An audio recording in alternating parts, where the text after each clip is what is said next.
День за днем мы следим за развитием событий в республике и за ее пределами. Подводя итоги этой недели, я и мои коллеги расскажем о самых заметных новостях. В эфире программа «Якутия. День за днем». В студии Петр Васильев. Здравствуйте. Коротко о темах выпуска. В Якутии завершается навигация. Полностью окончить завоз жизнеобеспечивающих грузов в районы республики планируют до 15 октября. Налоговые ставки по упрощенной системе налогообложения в регионе остаются одними из самых низких по стране. В следующем году они сохранятся для предпринимателей, занятых в 12 видах экономической деятельности. Из старого дома в новый в регионе полным ходом идет снос аварийного жилья и переселение граждан в комфортное. Расскажем, как работает программа в Ленске. Не гриппом едины осень, пора не только сезонных заболеваний, но и повышенного травматизма из-за гололеда. Наши корреспонденты узнали, как не стать жертвой первых холодов. Торжество красоты и таланта. Якутянка Любовь Хохолова стала второй вице-мисс Россия-2023. Успех на конкурсе девушка посвятила своей бабушке.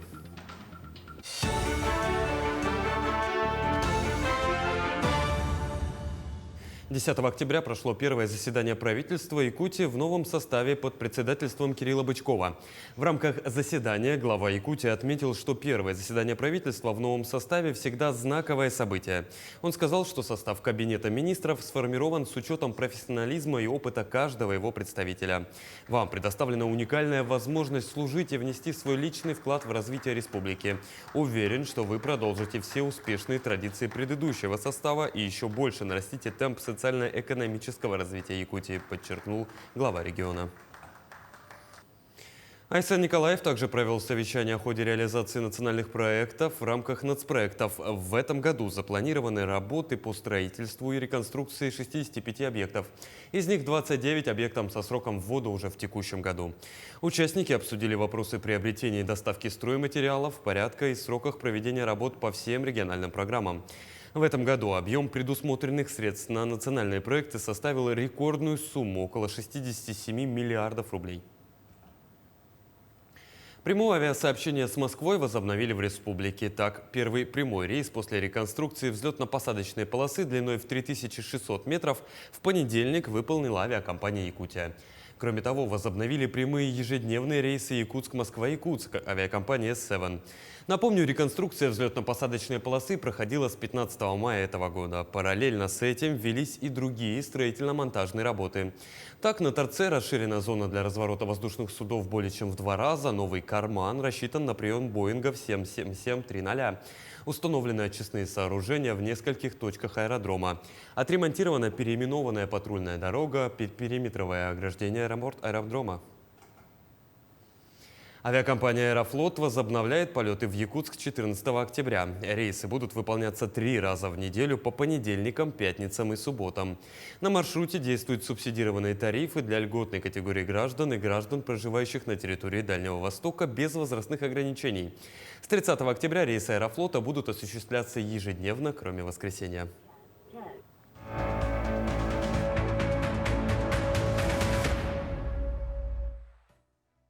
Благодаря национальному проекту «Безопасные и качественные дороги» по всей стране идут масштабные работы. Дорожные строители обустраивают тротуары и съезды, устанавливают новые знаки и современное освещение с автоматической системой управления, тем самым повышая качество жизни людей. О том, каких успехов удалось достичь по данному направлению в Якутии, какие планы ставят перед собой дорожники, смотрите в следующем материале.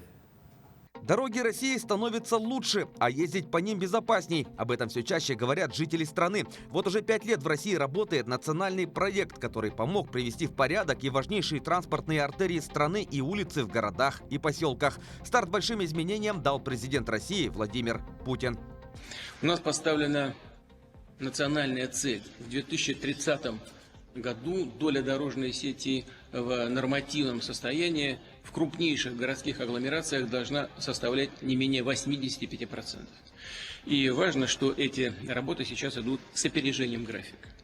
За 5 лет в Якутии отремонтировали и построили 2500 километров дорог, из них 400 километров за последний год. Вместе с ними ввели 49 мостов на арктических, республиканских и муниципальных дорогах. Большое внимание за эту пятилетку уделили Якутску. Так, с 2019 года отремонтировали 134 километра дорог. И эти изменения не остались без внимания горожан. Очень радует, что у нас последние годы все-таки дороги делаются и очень активно ведутся работы. Я думаю, что все жители города надеются на улучшение качества жизни за счет этого. Город развивается, все хорошо. Как водитель я хочу сказать, что жизнь развивается, и наш город все красивее становится, все развивается, и требования ПДД все меняется на новое для блага людей. Поэтому строительство новых дорог, красивых, современных, это требование времени. И я поддерживаю вот эту инициативу и вот это направление. Дорога должна быть лучше и для людей, и для транспорта, для безопасности. Суровый климат, вечная мерзлота, недолгий сезон строительных работ. Особенности Якутии создают достаточное количество проблем работникам дорожного хозяйства. Тем не менее, все испытания и сложности, благодаря в том числе и федеральной поддержке, удалось преодолеть. Конечно же, на свыше 22 тысячах километрах дорог на огромной территории республики одномоментно невозможно отремонтировать все дороги, но вместе с тем по наиболее востребованным, с большей интенсивностью движения, наиболее сложным участкам мы, конечно, в первую очередь будем обращать внимание, приоритетное финансирование будем предусматривать. Когда есть твердо намеченные цели, по любым трудностям находится решение, о чем и говорят нынешние результаты. Заасфальтирована дорога Колыма от Нижнего Бестяха до Чурапчи. Региональная дорога Якутск-Намцы на участке от Якутска до Сырдаха. Построены мосты через реки Аллах-Юнь, Менкюле, Тампарук. И с каждым годом планируется добиваться все больших результатов. Сейчас же самым ожидаемым событием является грандиозный план по строительству моста через реку Лена. Предстоит построить мост через реку Лену в районе Якутска. Мы давно об этом говорим. Также планируется реконструкция федеральной автодороги Колыма. Еще один мост в Якутии должен быть возведен через реку Алдан. Он обеспечит круглогодичное движение по трассе Колыма. Президент Владимир Путин относится к Якутии с особым вниманием. Поручения, которые он дал по итогам совещания о развитии дальневосточных городов, послужили стартом для новых больших преобразований. Особое внимание к Ленскому мосту. Долго ждем этого моста, потому что вы знаете, что якутяне очень часто ездят, можно сказать, на большую землю, поэтому, вот этот мост очень нужен для нас всех. Потому что там практически все завязано с этим мостом. Если будет мост, то это будет очень здорово. Мост через Лену соединит 3 федеральные и 5 региональных автодорог, Амуро-Якутскую железнодорожную магистраль, аэропорт, речной порт и повысит транспортную доступность республики более чем в 4 раза с 20 до 87%. Сейчас мы за эти годы, конечно, огромный объем работы провели по подготовительным мероприятиям, по переносу сетей, по подготовке земельных участков. То есть тоже не стояли на месте. И сейчас мы, в принципе, уже на той стадии, когда стройка может быть развернута и начаться в кратчайшие сроки. Поэтому сроки все обозначены, средства в федеральном бюджете уже появились. Что касается дорожно-транспортной сферы, то нас ждут строительство и реконструкция федеральных автодорог Лена, Колыма и Вилюй, обеспечение круглогодичной транспортной доступностью всех населенных пунктов, а также создание путей для комплексного освоения новых территорий и месторождений. Власий Сергеев, Марина Захарова, Георгий Григорьев, Якутск.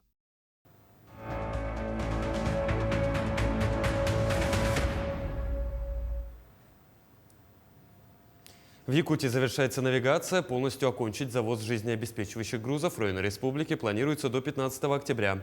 В навигацию текущего года плановый объем завоза грузов для жизнеобеспечения и производственных нужд хозяйствующих субъектов составляет более 1 273 000 тонн. На сегодняшний день отгружено 1 миллион 271 тысяча тонн. Это более 99% от плана. Доставлено до пунктов назначения 95% от плана. Это более 1 миллиона 213 тысяч тонн. Отмечу, что практически все доставляемые груза отгружены. На особом контроле находится нашим министерством завершение навигации на реках Яна и Анабар. Стоит отметить о том, что последние груза уже сегодня доставлены. Сейчас идет отгрузка полных объемов на реке Яна. Это в Нижнеянске уголь. Порядка там 5000 осталось. И остался река Анабар. Это объемы алмазов Анабаров. Это производственно-технического назначения груза. Ну и до 15 числа планируют завершить. Через несколько дней официально закрывается сезон навигации в Центральной Якутии. До этого времени паромы, связывающие Якутск с Заречьем, будут работать в штатном режиме. Интервал отправления каждые 30 минут и цены на перевозку останутся те же. После официального закрытия переправы и до конца октября паромы переходят на режим работы в межсезонье. Продолжит тему Александр Хавренко. Исходя из многолетних наблюдений, работа паромов на линии по маршруту Якутск-Нижний Бестях продолжится до конца октября и, возможно, до первых чисел ноября. На линии по-прежнему будут выходить все 9 паромов, но если поток желающих снизится, то, возможно, будет пересмотрен график движения. Работа в межсезонье подразумевает дополнительные расходы, что, конечно же, отразится и на цене перевозок. Дополнительные буксиры, усиление экипажей делаем, поэтому... И, соответственно, расход топлива немаловажно, но в этот момент он тоже увеличивается. В этом году не будет для населения сюрприза, потому что приказ, который Госкомцен в 2016 году издал на межсезонный период, он и будет действовать в этом году. Поэтому легковой, к примеру, транспорт, он будет варьироваться от 650 рублей до 3450, в зависимости от тоннажа машины. Легковой автомобиль весом до тонны 100 будут перевозить за 685 рублей. До 1,5 тонн за 1100 рублей. Легковушки весом более 3 тонн обойдутся в 3450 рублей. Автобус до 25 мест – 4420 рублей, свыше 25 мест – 6905 рублей. Цена на перевозку автобуса типа «Экарус» составит 7875 рублей. С появлением на причале терминала накопителя и упорядоченной пропускной системы посадка на паром стала значительно удобнее. Больше никто не пытается пролезть без очереди, создавая конфликтные ситуации. По наблюдению сотрудников причала, лучшее время для отправки из Якутска – это рабочие часы в будние дни. Как правило, в это время водители проводят в накопителе не больше часа. Самый же разгруженный день – это воскресенье. А понедельник, то в среднем, может быть, ближе, наверное, к часу, где-то минут 40. Также очень сильно зависит время суток. Утром обычно у нас, не знаю, постоять где-то минут 15 можно. Да и потом сразу уже, получается, уже будет паром грузиться. А если взять уже ту же самую пятницу, в пятницу и в субботу у нас обычно прям загруженные дни. Несмотря на прогнозы, перевозчики рекомендуют не откладывать переправу на последний паром. Тем самым сэкономить свои деньги и сохранить нервы. Александр Хавренко, Григорий Охлопков, Якутск. Между тем, выросла стоимость проезда на скоростных катерах по маршруту Якутск-Нижний Бестях. Повышение связано с ухудшением обстановки на реке и падением уровня воды. Стоимость проезда сейчас составляет 600 рублей, работают 22 катера. Предварительно перевозки на воздушных подушках начнутся после 20-х чисел октября. Сейчас судоводители готовят их к новому сезону. Ремонт и подготовка в последние годы осложнились из-за введенных санкций. Стоимость запчастей и баллонов выросла в разы. Но, несмотря на это, к началу межсезонья на линию должны выйти все 20 воздушных подушек и 5 аэроботов «Тайфун». В Якутии приняты дополнительные меры поддержки предпринимателей по упрощенной системе налогообложения. В целях поддержки малого и среднего бизнеса по итогам совещания у главы Якутии Айсена Николаева принято решение рассмотреть вопрос установления на 24-26 годы пониженных ставок. Предлагается распространить по 12 видам экономической деятельности. Это общественное питание, регулярные перевозки пассажиров, издательская деятельность, производство кино, дошкольное образование и социальное предпринимательство. И таким образом на 2024 год в отношении указанных категорий предлагается сохранить ставки, которые действуют в текущем году. С объектом налогообложения доходы это 2,7%, доходы минус расходы 6,7%. По предлагаемым ставкам большинство налогоплательщиков по упрощенной системе налогообложения в среднем в год будут платить 15 тысяч рублей или на 9-10 тысяч рублей меньше, чем если бы платили по ставке 4,4 и 8,4%, которые сейчас установлены законом о налоговой политике республики. Эти ставки для нас очень выгодные, потому что они намного ниже, чем те налоговые платежи по упрощенке, которые мы платили. Это доход 6% или доход минус расход 15%. И у нас появляется возможность инвестировать в нашу отрасль, то есть там строить отели, там гостевые дома и так далее. А это все требует достаточно больших средств. Предприниматели других видов экономической деятельности переходят в 2024 году с действующей ставки по упрощенной системе налогообложения 2,7 на 4,4% доходы и с 6,7% на 8,4% доходы-расходы с планомерным повышением к 2027 году к базовым ставкам. Отмечу, что базовая ставка по УСН в России составляет 6% доходы и 15% доходы-расходы. Таким образом, налоговые ставки по УСН в Якутии остаются одними из самых низких в стране. Продолжим подводить итоги минувшей недели после небольшой паузы. Оставайтесь с нами.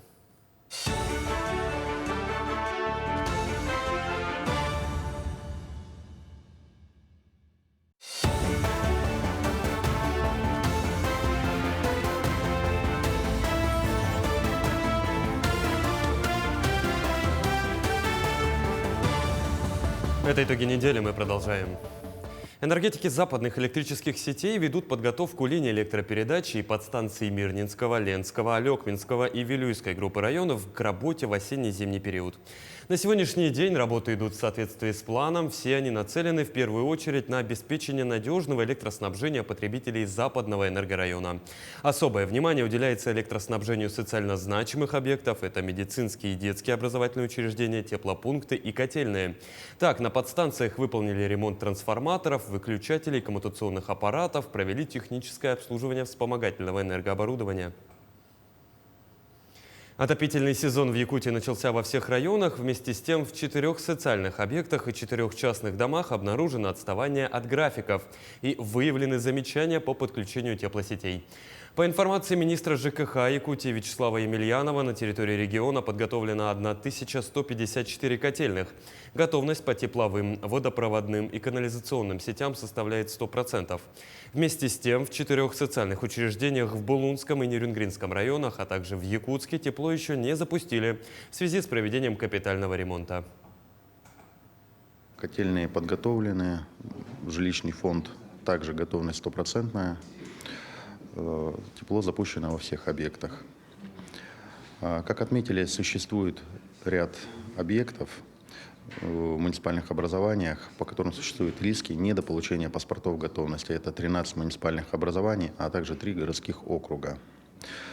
1 городской округ и муниципальное образование уже подали полностью документы на получение паспортов готовности. Это Жатай и Анабарский район. В Якутске из-за реконструкции площади Ленина временно закрылись пешеходные переходы через улицы Ярославского, Амосова и Кирова. Дорожные знаки и светофоры также будут зачехлены. Администрация города просит с пониманием отнестись к временным неудобствам и использовать соседние пешеходные переходы. Напомню, уже в следующем году главная площадь республики полностью поменяет свой привычный облик. Дизайн-проект разработан с учетом мерзлотно-грунтовых условий местности и сложившейся улично-дорожной сети. В ее концепции символические образы из эпоса Улон-Хо. Проект реконструкции предусматривает озеленение, мощение проездов и тротуаров, установку пешеходного сухого фонтана и 13-метровых колонн в виде СРГ. В Ленске продолжаются работы по сносу аварийного жилья. Проходят они в рамках федеральной программы переселения из аварийного и ветхого жилья. Подрядчики заканчивают работу в районе улиц Пролетарская и Орджоникидзе. Запланированный объем этого года выполнен. О том, как идет работа, расскажет Светлана Балеева. Улица улице Орджоникидзе сегодня здесь завершается разбор 2 аварийных домов, жильцы которых уже были переселены в новые квартиры по программе переселения из аварийного и ветхого жилья. Программа работает уже много лет. Благодаря ей с каждым годом город преображается. Возведенные высотки и новый микрорайон Рабочий с его благоустроенной территорией и новыми дорогами – это и есть современный облик города. Постепенно стираются с лица земли старые унылые деревянные строения, и это радует всех минчан. Благодаря нашему президенту страны Владимиру Владимировичу Путину на территории Российской Федерации реализуется программа переселения из аварийного жилищного фонда. Она реализуется с 2014 года. Муниципальное образование город Ленск также является участником программы переселения на 2019-2025 годы. В эту программу у нас включены 220 многоквартирных домов. На сегодняшний день переселено 96 домов. Все они после расселения жильцов сразу же были снесены.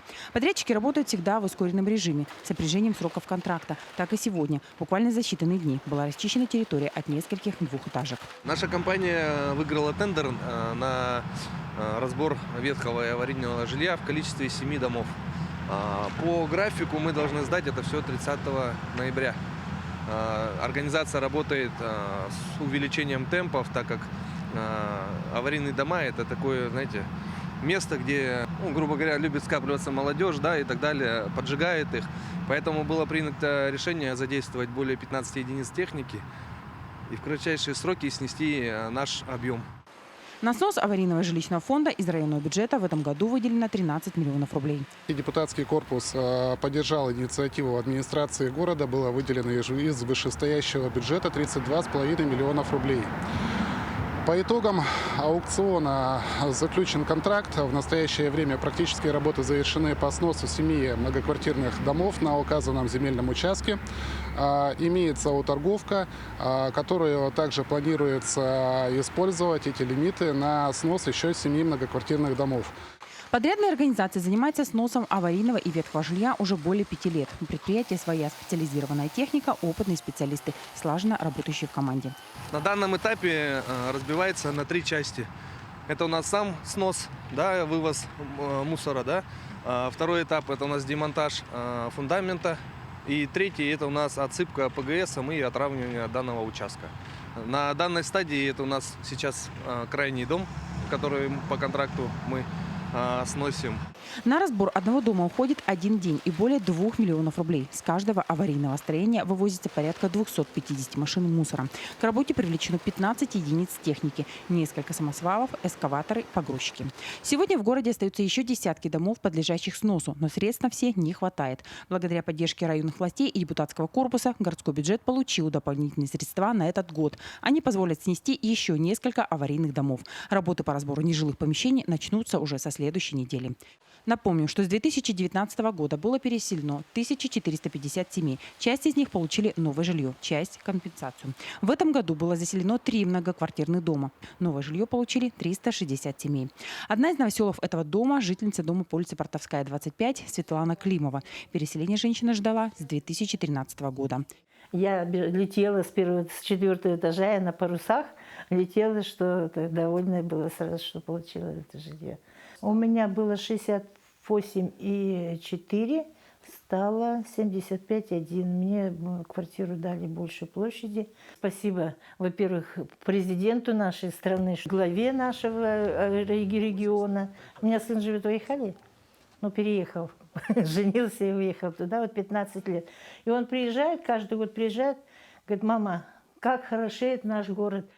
Сегодня по этапу реализации 2022 года ведется строительство 2 многоквартирных домов по улице Ньюйская, 3. В эти дома переедет 199 семей. Помимо этих 2 объектов у нас ведется строительство 4 многоквартирных домов, 2 из которых 9-этажных дома, а также на улице Ньюйская, 3 и микрорайон Теплый стан.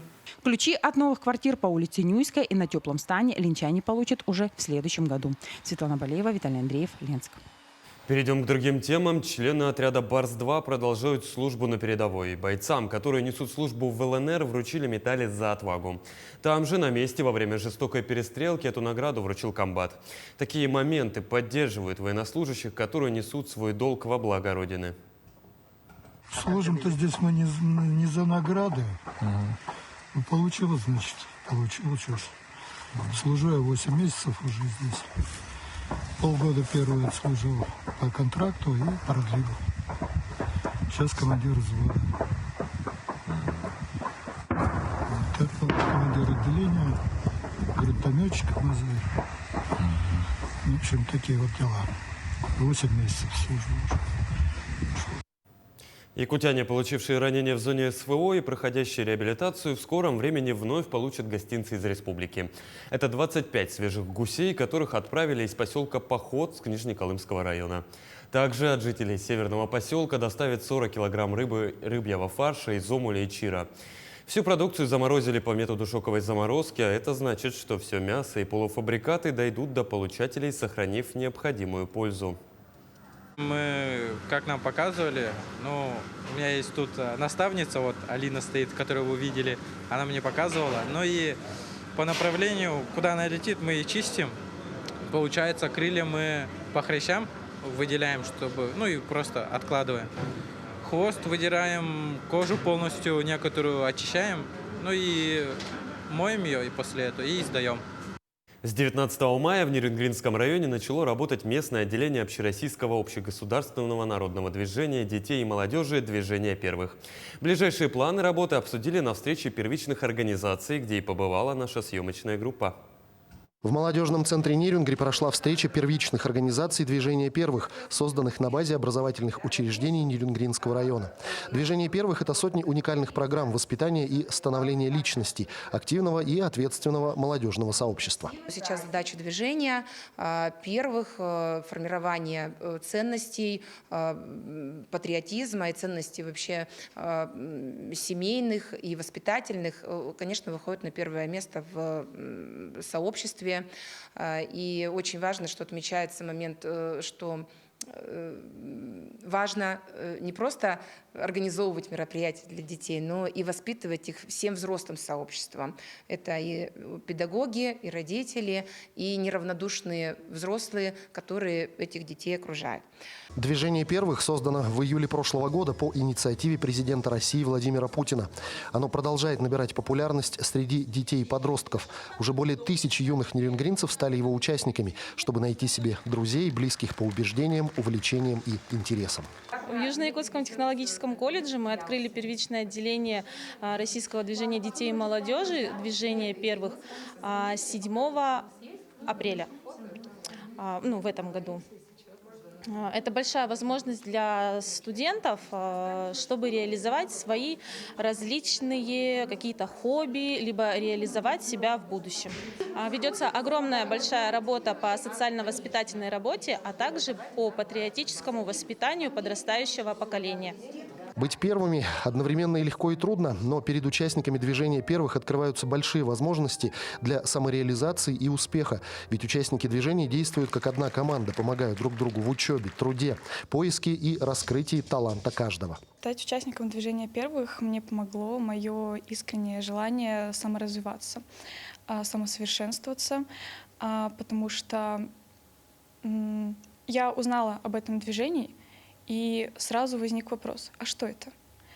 Что я могу от этого получить, чему я могу научиться в первую очередь?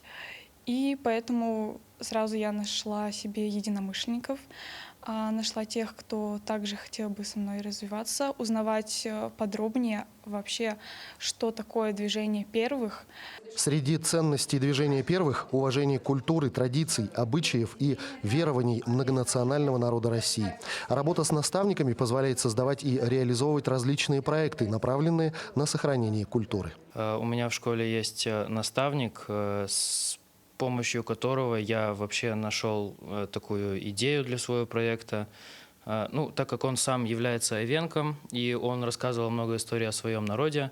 Многие традиции, он говорил, что уходят на задний план, новое поколение не сохраняет эти традиции. Я решил помочь в этом и сохранить эти традиции. Поэтому мы с ним подумали и решили сделать такой медиапроект, в котором мы будем показывать современный быт эвенков, либо историю их происхождения, вообще появления на земле Якутии. Движение первых – источник дружбы для каждого из участников. А главной миссией движения – быть вместе и быть первым. Иван Лазаренко, Вадим Барашков, Нерюнгри, Якутия. День за днем. Продолжим подводить итоги минувшей недели после небольшой паузы. Оставайтесь с нами.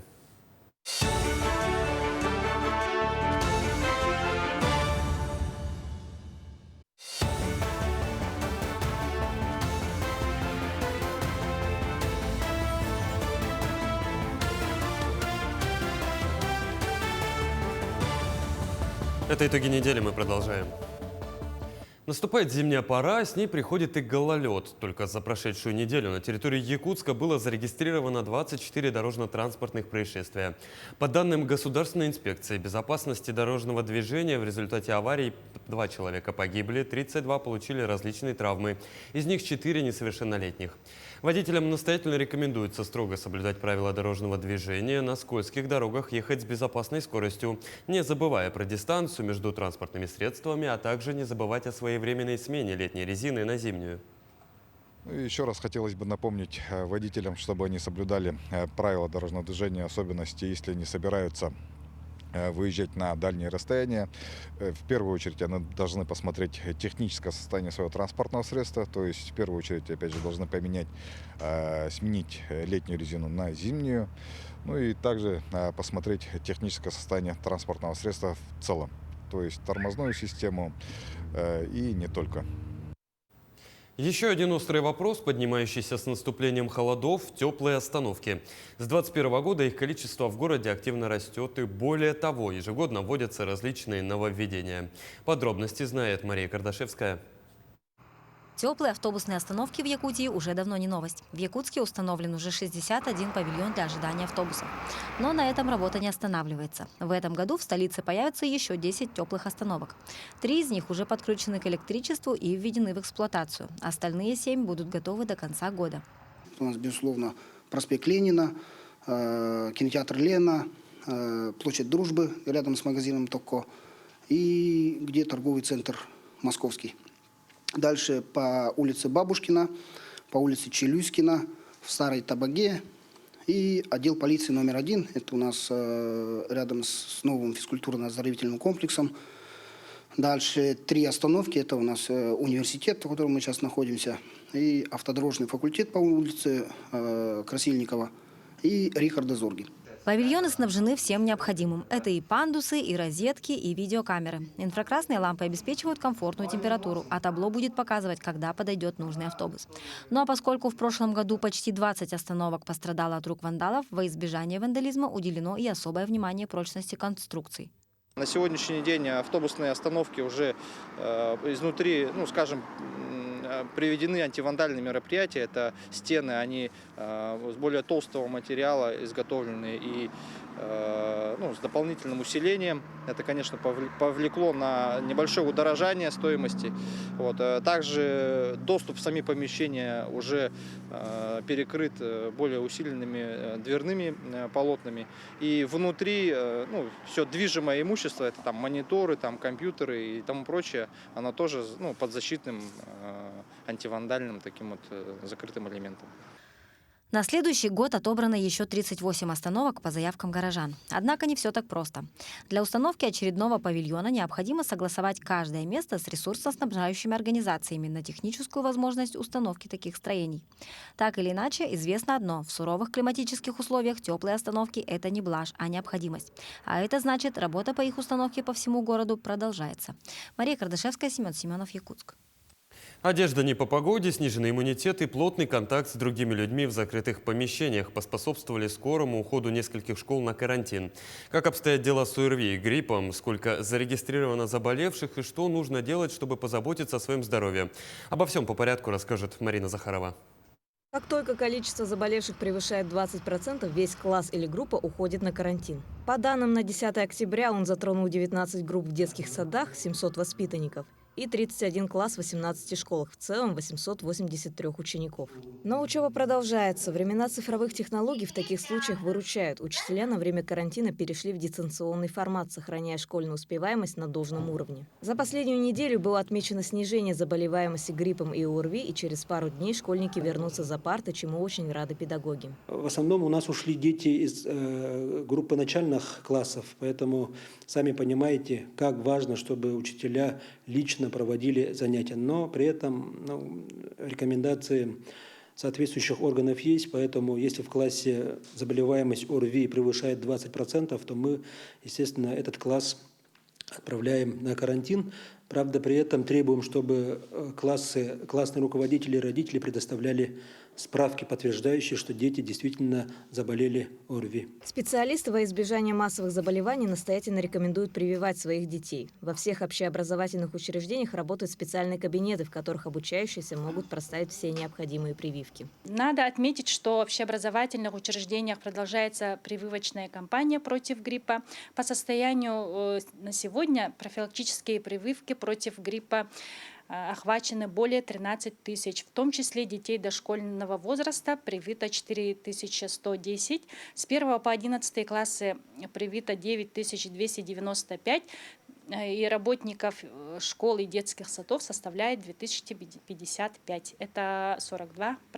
С каждым годом доверие населения к вакцине растет. Количество людей, выстроенных в очередь на прививание, стало гораздо больше, отмечают врачи. Данная тенденция значительно снизит риск заболеваемости, особенно в разгар весеннего и осеннего сезонов. Мне сейчас поставили прививку от гриппа, называется Совигрипп.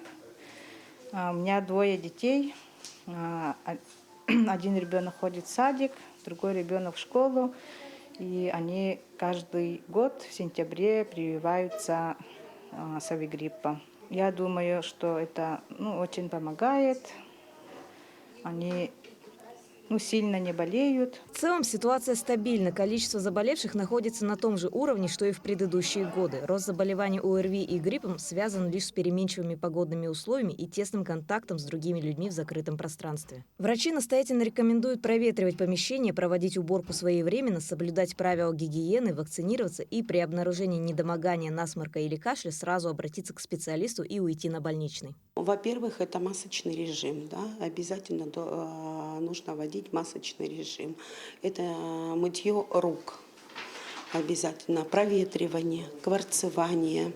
То есть в школах хотя бы 2-3 раза в день убирать классы, мыть классы, коридоры, общественные места, ручки обязательно, дверные ручки мыть. И это полноценный сон, полноценное питание, витамины. По последним данным Управления Роспотребнадзора в республике выявлено 7622 случая ОРВИ, что ниже показателя предыдущей недели на 5,4%. Заболеваемость школьников ниже на 12,3%. В текущий период был зарегистрирован подъем среди таких заболеваний, как грипп, ОРВИ и COVID-19. Ситуация находится под контролем. Марина Захарова, Семен Семенов, Якутск. Алданские эпидемиологи также отмечают положительную динамику простудных заболеваний и гриппа. Причина – наступление холодов и низкие показатели по вакцинации населения. Чтобы избежать всплеска ОРВИ, врачи прибегают к различным способам привлечь население к вакцинации. Подробнее Руслан Павлов. 42% населения Алданского района воспользовались прививкой от гриппа, констатируют эпидемиологи. Этого недостаточно для необходимого эпидемического порога, чтобы избежать всплеска простудных заболеваний. На сегодняшний день привит всего 42% населения, подлежащего вакцинации. В первую очередь за счет того, что плохо прививается взрослое население. Привито всего 36%. В большей части болеют школьники, что обусловлено массовыми контактами в образовательных учреждениях. Впрочем, статистику портят взрослые, которые с неохотой реагируют на предупреждения медиков о росте простудных заболеваний. Санитарные врачи начинают применять административные меры. В соответствии с действующим законодательством декретированная группа, а именно социальные работники образовательных учреждений, транспорта, жизнеобеспечения обязаны быть привиты против гриппа. И в период подъема заболеваемости непривитые работники будут отстраняться от работы. По мнению специалистов, если ситуация с вакцинацией продолжится, то всплеск острых респираторных заболеваний и гриппа придется на начало ноября. За простудой и гриппом подтянется и ковид, который пока фиксируется единичными случаями. Ковид регистрируется не массово, скажем так, есть единичные случаи, подтвержденные лабораторно. Никто из них не госпитализирован, лечится в амбулаторных условиях. Также ожидается подъем заболеваемости ближе к ноябрю. Руслан Павлов, Александр Лукин, Алдан. Ко Всемирному дню психического здоровья в Якутии приурочена целая неделя. Главная цель всех мероприятий – донести до населения республики мысль, что психическое здоровье имеет большое значение и влияние на качество жизни. Тему продолжит Александр Хавренко. О своем психическом здоровье надо заботиться так же, как о здоровье зубов, сердца, почек и так далее. События, которые происходят в стране и мире, не могут не накладывать отпечаток на психологическое самочувствие людей. Разгрузить свой внутренний мир, перестроиться на позитивный лад и научиться принимать вызовы судьбы могут помочь психотерапевты. Действительно, проблема психологического здоровья, она очень актуальная на сегодняшний день. У нас действительно с апреля месяца этого года открыт психотерапевтический центр, открыты кабинеты психотерапевтические и в том числе психологического консультирования в наших районных больницах. И для того, чтобы обеспечить доступность психологической и психотерапевтической помощи для населения нашей республики. Обращение за помощью к психотерапевту раньше воспринималось как блажь или роскошь. Многие стеснялись и боялись. Сейчас же, по общемировому тренду, иметь своего психотерапевта стало даже модно.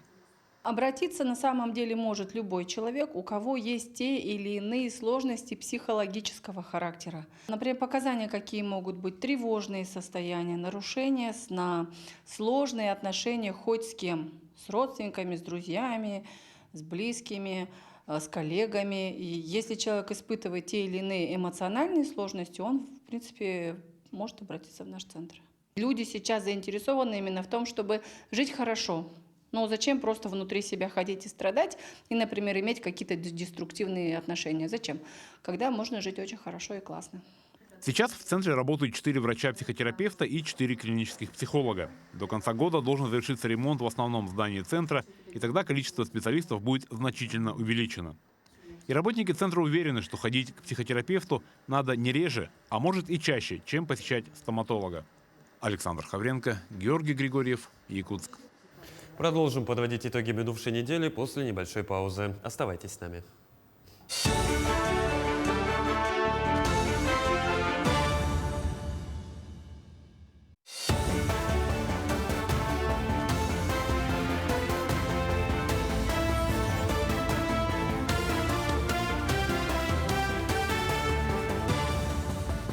Итоговую программу «Якутия день за днем» мы продолжаем.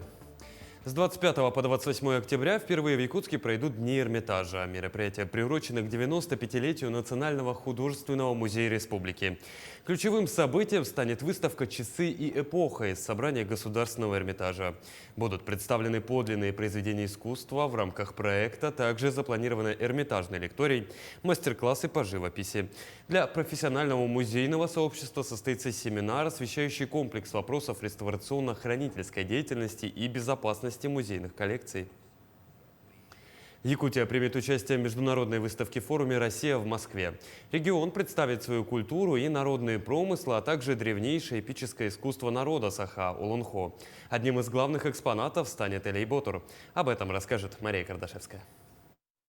Двухметровая фигура практически точно отображает образ героя якутских преданий Элей Ботура. Для этого проделана немалая работа. Первым делом был разработан и утвержден эскиз костюма, после чего парни приступили к его конструированию. Отправили нам референс, то есть пример, как пример от фотографии. И после этого приступили к моделированию 3D-проекта. Вначале мы разрабатывали 3D-модельку Ботура в программе ZBrush. Примерно заняло неделю. Сначала была идея сделать из вот таких вот пластин оригинальных, скажем так, историчных, но так как пластины слишком маленькие для такого вот большого экспоната, было принято решение сделать пластины чуть побольше, отформовали их, вот с Сафроном сделали 3D-модельку вот эту вот, которую вы можете увидеть, она прекрасна на самом-то деле. По пропорциям все это дело подогнали, после этого вырезали, сделали 3D-модельки, 3D-модельки вырезали на ЧПУ станке, потом ребята это дело все отогнули, поправили, покрасили и потом собрали. Далее за костюм взялись швейные феи. За неделю мастерицы подобрали ткани, мех, сшили все детали комплекта и расшили узоры. Самым сложным, по их мнению, было шить костюм не по стандартным меркам, к которым они привыкли. Мы на манекенах шили, на обычных манекенах, а это, получается, он как бы огромного размера, нечеловеческого. Прям на нем делали выкройки, и вот так получилось. И, наконец, самое главное – голова. Ее распечатали на 3D-принтере и покрыли жидкой резиной.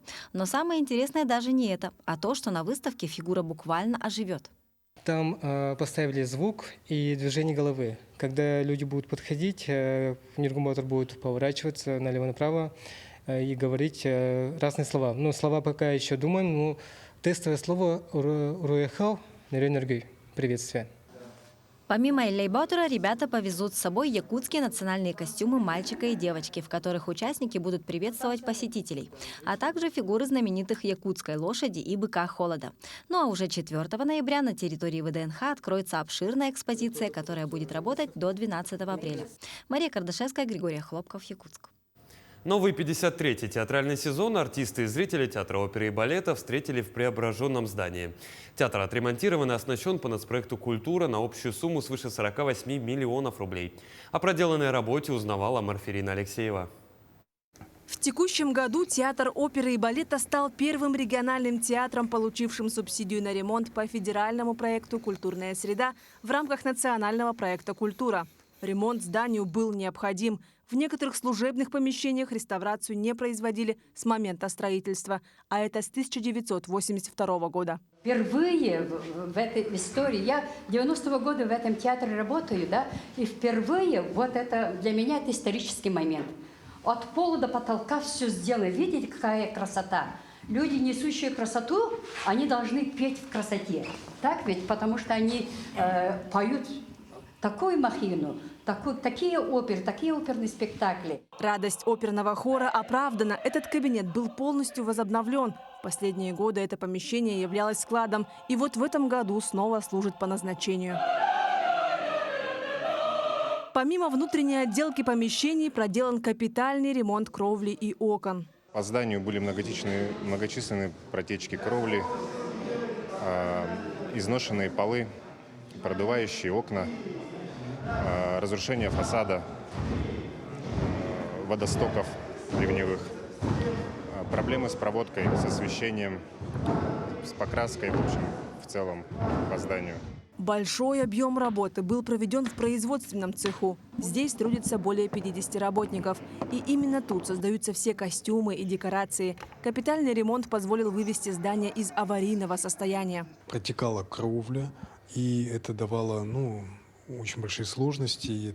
Это были подтеки по стыкам, это и, к сожалению, плесень где-то появлялась. Поэтому вот эти вот работы, они в какой-то мере даже помогут нам сохранить здание. Если вы видите, стены приглажены, окрашены в серый цвет, нормально.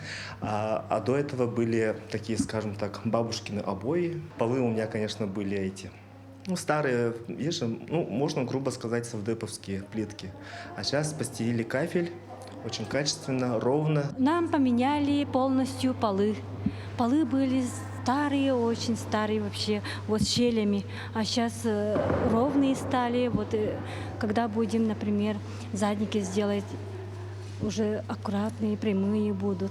Сделано специальное покрытие пола для балетного зала. Также полностью заменена электропроводка и освещение в мастерских театра.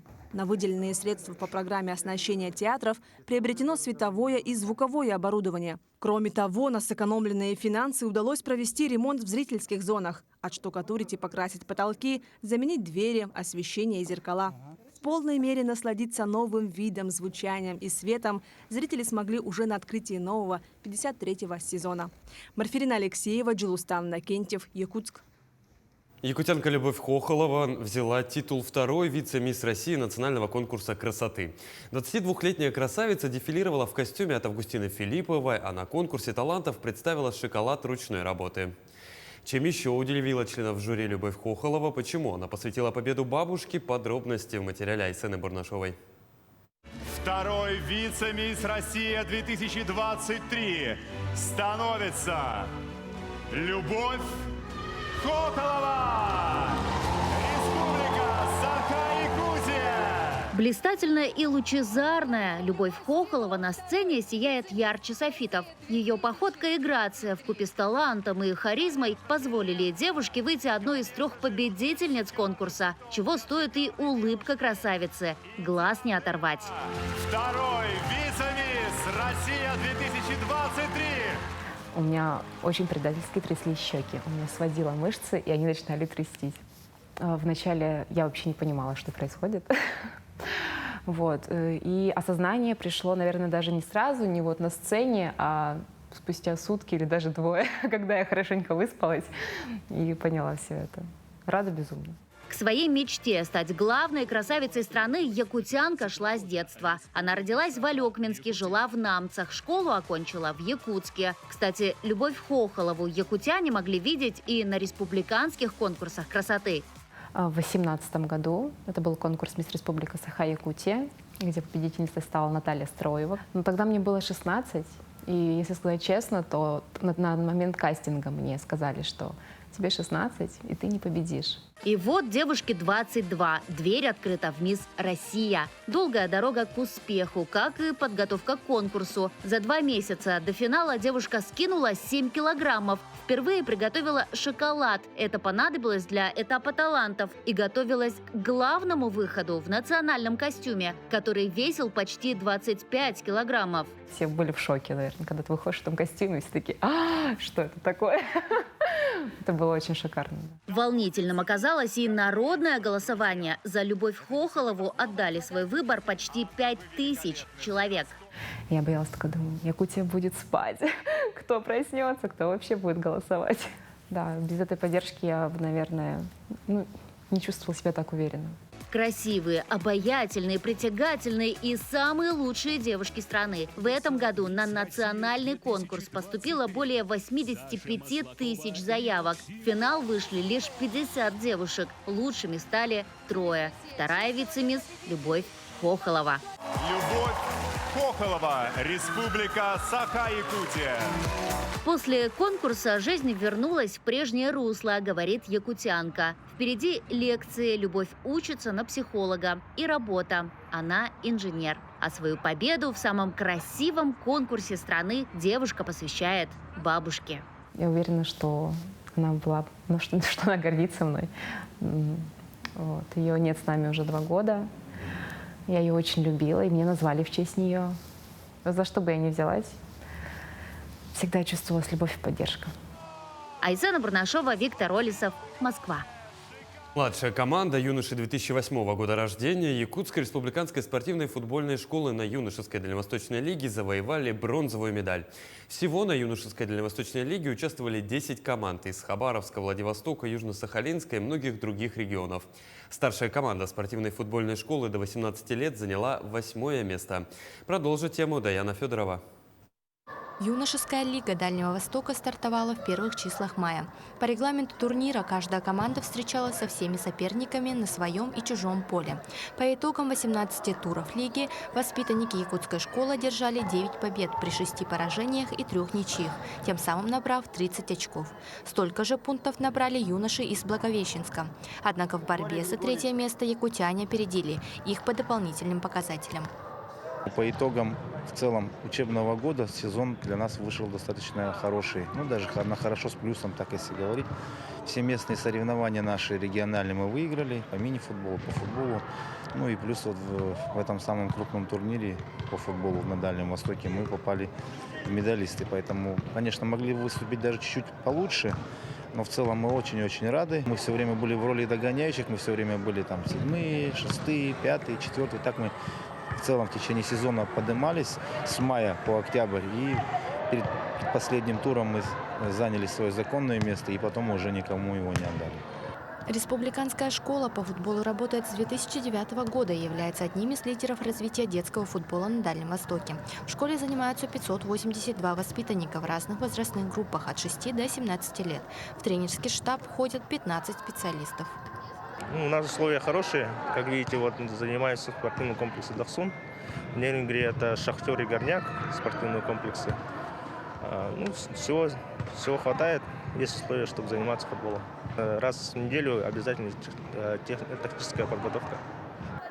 Весомый вклад в общий успех команды внес Даниил Мирошниченко. Нападающий в 18 играх забил 13 мячей. Отметим, что якутянин занял второе место в гонке бомбардиров лиги. Несмотря на это, футболист уверен, что в футболе успеха добивается вся команда, а не отдельный взятый игрок. Готовились очень жестко. Было много силовых тренировок, много кроссов. Разбирали часто игры и ездили на предигровые соревнования, заняли там второе место. Команда старалась, могли и больше, но некоторые матчи отдали, не получилось. Может, сказалось, не знаю, давление, что приехали в другой город, не поспали толком, играли за место. Просто не пошла игра с самого начала. Второй тайм выдали неплохой. Сейчас у команды заслуженный отдых, но уже в ближайшие дни ребята начнут готовиться к региональным стартам, чтобы подойти к следующему сезону ЮФЛ в хорошей форме. Даяна Федорова, Георгий Григорьев, Якутск. Такой запомнится минувшая неделя глазами наших корреспондентов. Вы смотрели итоговую программу «Якутия. День за днем». Мы и дальше продолжим следить за развитием событий в республике и за ее пределами. Ну а я с вами прощаюсь. Всего доброго.